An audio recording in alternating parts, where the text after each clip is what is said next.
Dr. Ben Carson, who are the Bender twins? Well, the Bender twins were conjoined twins joined at the back of the head from West Germany that we separated at Johns Hopkins in 1987. They were the first twins of that type, very complex, to be separated and both survive. And today? As far as I know, they're still surviving, but I must admit I lost contact with them quite some time ago because it's sort of a sad story, but the mother remarried a few years later. The new husband wasn't interested in taking care of them, and they became wards of the state. How did you get involved in that type of surgery?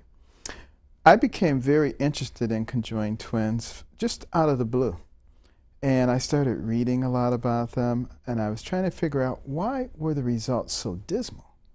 I said, this is 1987, modern times. Now we think of it as ancient, but in those times. And as I read and read, I finally concluded that it was exsanguination or bleeding to death, which seemed to be the big problem. And I was talking to a friend, Bruce Wright, who was the chief of cardiothoracic surgery at that time. And he had a lot of experience with hypothermic arrest, and he'd done research and had practiced the technique in which basically, you cool the body temperature, pump all the blood out, the heart stops, and you can operate on a child for up to an hour before you have to warm the blood up and infuse it back in and start the heart up. And I was thinking, wow, during a critical time during the separation, if you could go on hypothermic arrest, get the vessels reconstructed, and then start things up again, maybe they wouldn't bleed to death. And then I was saying, wait a minute, why am I thinking about this? I'm never going to see a set of those twins. Lo and behold, 2 months later, here came these German doctors presenting this case around to different medical centers, wanting to know if anybody had a solution, because the mother was not willing to accept the solution that had been proposed in Europe, which basically was for her to choose the one she wanted and the other one to be chopped off. And, she loved them both. She just couldn't do that. And so I started explaining this whole concept of using the very modern techniques that we had for doing all kinds of craniofacial surgery and hypothermic arrest together. And everybody said, you know what? That sounds like it might work. And, our chief of anesthesia, Mark Rogers, at that time, got really enthusiastic. And we started pulling together a team and talking about this. And one of the great things about being at an institution like Hopkins is that you can draw on people from lots of different specialties, all of whom are tops in their field. And you sit down and talk. But not only the physicians, but the nurses, the aides, everybody, we got involved. We started pulling together teams and practicing and asking people, how do you see this from your point of view? Getting everybody's opinions, even the engineers. How do we ensure that we don't have a power failure?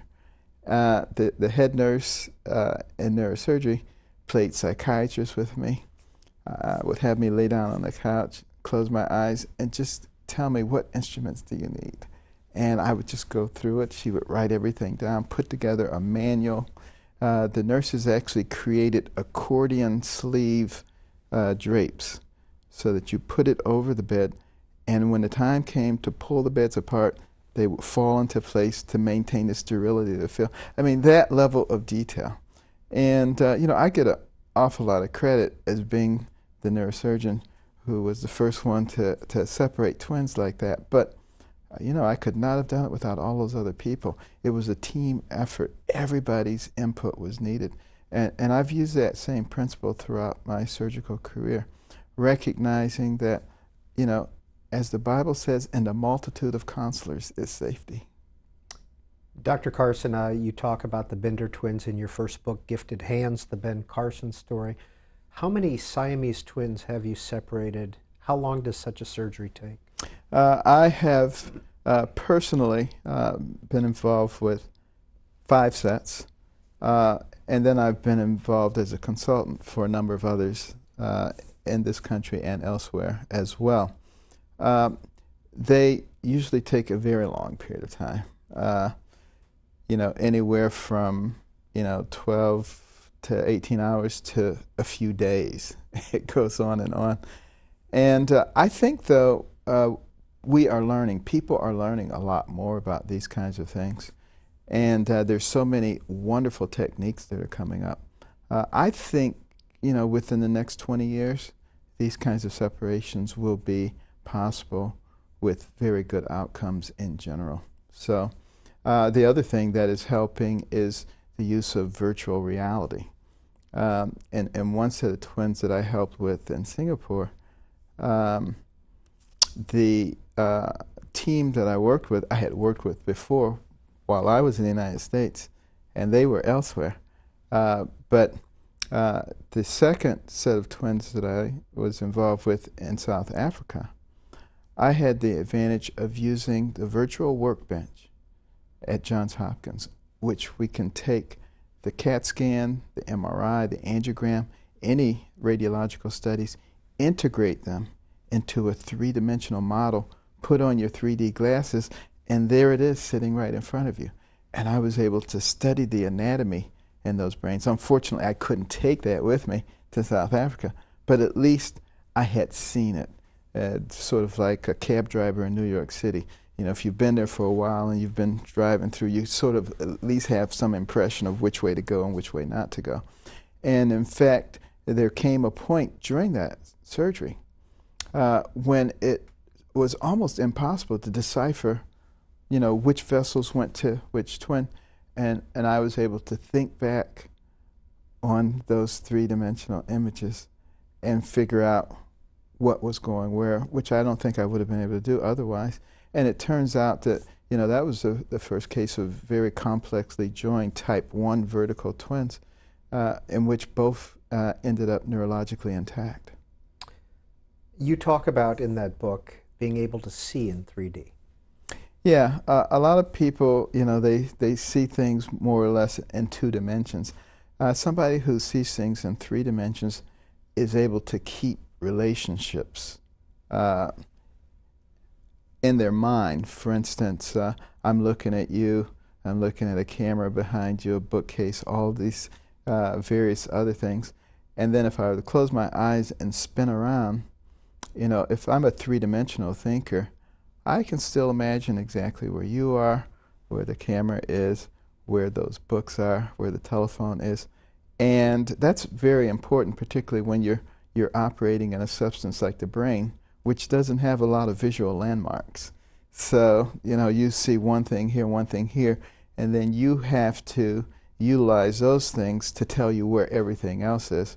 Otherwise, all your patients come out looking like that. So it's a very important feature for neurosurgeons. When you were 8 years old, 1959, 2 things happened.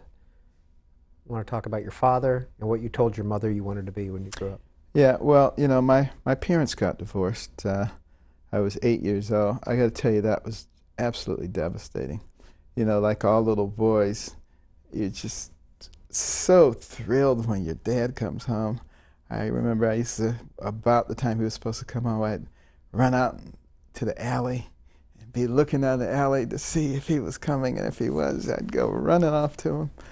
And, your dad just about always is sort of like your hero. And, he would let us drive, sit in his lap and at least, steer the wheel and stuff like that. It was just, it was cool, and I loved playing with the veins on his hands because they were big, and you push them in, they pop back out, and it was just cool. So when it came time for them to get divorced, I just couldn't understand, and I wondered, was it something that I did? And I just begged my mother to let him come back. She never badmouthed him. She never really even told us what the reason was until we were really old enough to understand it. But in fact, he was a bigamist. He had another family. And when he married her, she was 13. He was 28. Of course, that was extraordinarily difficult for her, because now she had the responsibility of trying to raise 2 young sons on her own in inner city Detroit, later inner city Boston, and then back to Detroit after